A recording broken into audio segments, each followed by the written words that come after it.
देवी Bhagavatam Mahapuran doctor Kislay Pandey के साथ।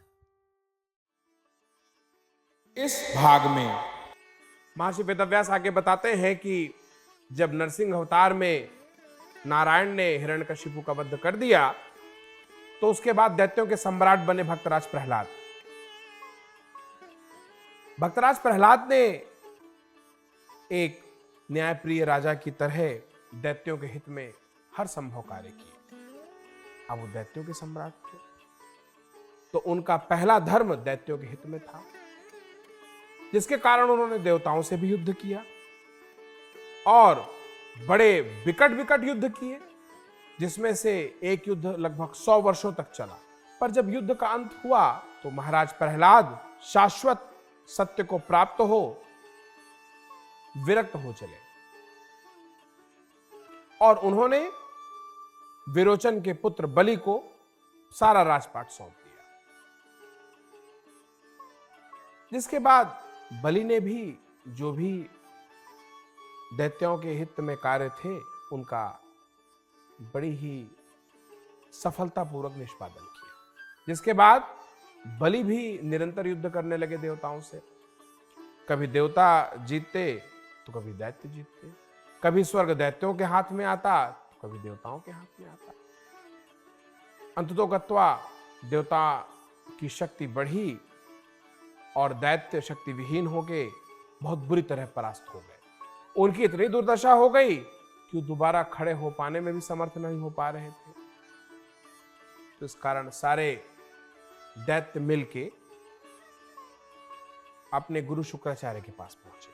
उन्होंने बताया कि किस तरह से देवता अत्यधिक शक्तिशाली हो गए हैं और अब दैत्यगण उनके सामने टिक नहीं पा रहे हैं। तो ये उचित है कि दैत्यों के हित में कुछ विशेष संधान किए जाएं, कुछ विशेष विद्याओं का प्रयोग किया जाए। शुक्राचार्य ने इस पूरे विषय को समझा और कहा कि ठीक है, मैं अभी भगवान शंकर के पास जाता हूँ और उनसे निवेदन करता हूँ कि जो भी समुचित विद्या है वो उसका ज्ञान दें ताकि वो मैं दैत्यों के हित में उपयोग करूं। पर एक चीज का ध्यान रखना, अभी देवता बहुत ही ज्यादा शक्तिशाली हो रखे हैं तो उनसे किसी प्रकार का बैर मोल लेना आपके लिए उचित नहीं है।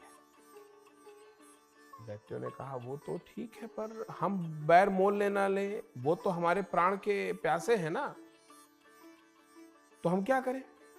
तो शुक्राचार्य ने उनको एक युक्ति सुझाई, तुम लोग जाओ और जाके देवताओं से माफी मांग लो, उनके चरण पकड़ लो, कुछ भी करो। तो दैत्य कहते हैं कि गुरुवर ऐसा तो हमारा स्वभाव नहीं है, हम क्यों पैर पकड़े, हम क्यों वो व्यवहार करें जो हमारा मूल व्यवहार नहीं है। शुक्राचार्य ने कहा मत करो, पाखंड कर लो।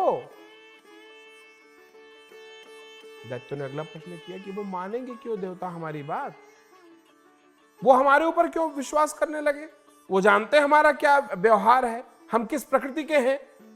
शुक्राचार्य ने क्योंकि सुझाई कि एक काम करो, देवता किसी की भी बात काट देंगे, भक्तराज प्रहलाद की बात नहीं काटेंगे। तुम लोग जाओ, भक्तराज प्रहलाद से ये निवेदन करो कि तुम लोगों ने सारे युद्ध का भाव त्याग दिया है, अब तुम लोग सदा सर्वदा एक मुनि ऋषि की तरह जीवन व्यतीत करोगे और देवता से किसी प्रकार का बैर नहीं रखोगे, जिसके कारण देवता तुम लोगों के पीछे ना पड़े, देवता तुम लोगों की जो प्राण है उसकी रक्षा करे। और अगर ये बात प्रहलाद बोलते हैं देवताओं से, देवताओं को मानना पड़ेगा। इस बीच मैं जाता हूं और जब तक मैं भगवान शंकर से आशीर्वाद लेके उन सारी विद्याओं को धारण करके ना जाऊं, ध्यान रहे बैर मोल लेना मत, वरना तुम जानो तुम्हारा काम है।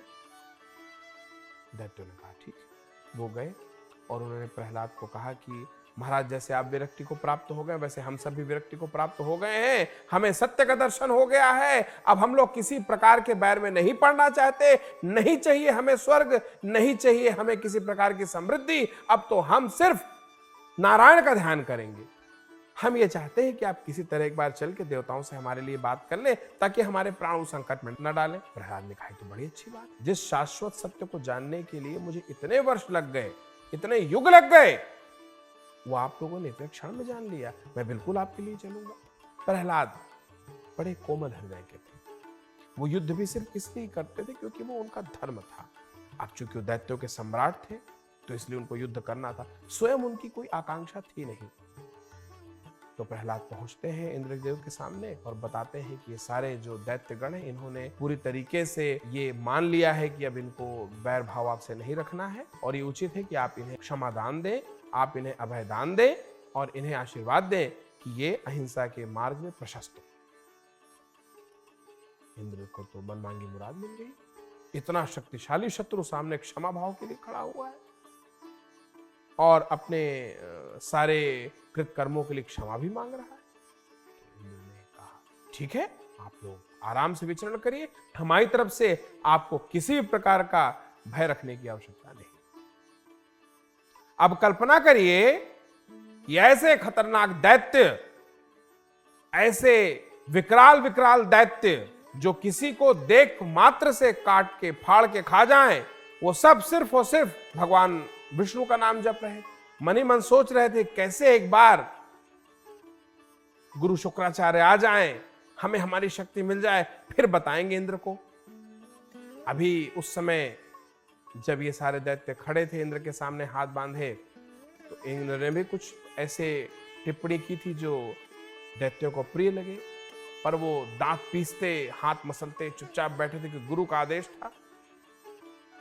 अब दैत्यगण एक आश्रम बना के सुबह से लेके शाम तक, शाम से लेके फिर सुबह तक नमो नारायण नमो नारायण नमो नारायण जपे जा रहे हैं। कोई उन्हें कुछ कह भी दे रहा है तो दांत पीस के बस नमो नारायण। कोई दैत्य अगर अपना आपा खोता भी तो दूसरा दैत्य बता देता था गुरु का आदेश है ना। अभी हम लोगों को कैसा आचरण करना है तुम्हें पता है? तो सारे दैत्य हाँ भाई हाँ ठीक है। आप कल्पना करिए उस समय क्या स्वरूप रहा होगा दैत्यों का जब उन्होंने अपना दैत्य धर्म छोड़ के ऋषि गुण अपना लिया था। चहु ओर उन दैत्यों को देखने लोग आते थे, वो दृश्य दर्शनीय था। इधर जब शुक्राचार्य भगवान शंकर के समक्ष जाके पहुंचे और उन्होंने अपना पूरा मंतव्य प्रकट किया कि उन्हें एक विद्या चाहिए जिससे वो दैत्यों को रक्षा कर सके, उनके प्राणों की रक्षा कर सके, उन्हें और शक्तिशाली बना सके। भगवान शंकर ने गुरु शुक्राचार्य का मंतव्य समझा और यह भी समझ लिया कि अगर ये विद्या इतनी आसानी से दे दी तो इसके परिणाम गंभीर होंगे। अच्छा, तो सीधे मना भी नहीं कर सकते थे, मना करने का कोई कारण नहीं था। तो भगवान शंकर ने एक अत्यंत कठिन शर्त गुरु शुक्राचार्य के सामने रखी। उन्होंने कहा एक काम करिए, आप भूसे का धुआं पीते हुए 1000 वर्ष तक कठिन तपस्या करिए और अगर उस कठिन तपस्या से मैं प्रसन्न हुआ और आपकी पात्रता मुझे लगी तो मैं अवश्य आपके मनोवांछित फल को प्रदान करूंगा। तो शुक्राचार्य ने जैसा आदेश प्राप्त किया था भोलेनाथ से, उसके अनुरूप उन्होंने एक भूसे का गड्ढा बनाया, उसमें हल्की चिंगारी लगा के उसमें धुआं उत्पन्न किया और उसमें सर के भर लेट के धुआं पीते हुए 1000 वर्ष तक अत्यंत कठोर व्रत का पालन करते हुए तपस्या शुरू कर दी। इधर कुछ ही वर्ष बीते, ऊपर से इंद्र ने इस बात को देख लिया। तो एक तरफ तो आश्रम में बैठ के सारे दैत्य नमो नारायण जप रहे हैं, तो तपस्वियों जैसा आचरण कर रहे हैं। दूसरी तरफ गुरु शुक्राचार्य इतना कठिन तपश्चर्या कर रहे हैं। इंद्र को समझते देर नहीं लगी कि ये जो दैत्यों ने प्रस्ताव रखा ये पूरा पाखंड से भरा हुआ है। हो ना हो शुक्राचार्य कुछ ऐसी चीज की व्यवस्था कर रहे हैं जिससे दैत्य बहुत शक्तिशाली हो जाएंगे और जब तक वो इसकी व्यवस्था कर नहीं लेते ये दैत्य आडंबर कर रहे हैं। तो नीति ये कहती है कि जब शत्रु निर्बल हो तो काल उसका वध कर देना चाहिए। तो फिर प्रेम से बोलिए जय माता की।